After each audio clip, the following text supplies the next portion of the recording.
যারা ছিলেন তাদের সরকার যখন ক্ষমতায় আসে তখন থেকে এই গুম খুন এবং কনসেন্ট্রেশন ক্যাম্পে নিয়ে নির্যাতনের যে বিভৎসতা আপনারা ইতিমধ্যে জেনেছেন। আমাদের তদন্ত সংস্থাগুলো আমরা তথ্য পাচ্ছি বা আপনারা গুম কমিশনের কাছ থেকেও জানতে পেরেছেন যে সেই নির্যাতন ক্যাম্পগুলো কতটা নিষ্ঠুর ছিল।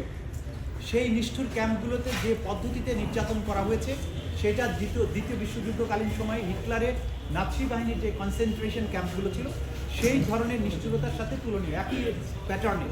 সেই কথাগুলো আমরা বলেছি যে এরা শুধুমাত্র যে গণহত্যা করেছে তাই নয়, অপহরণ, গোপন কারাগারে আটক এবং টর্চারের যত ফর্ম আছে সেই ফর্মে এই মানুষদেরকে টর্চার তারা করেছেন এবং করার মাধ্যমে এই নাজিদের সেই নৃশংসতার স্মৃতিকে তারা বাংলাদেশে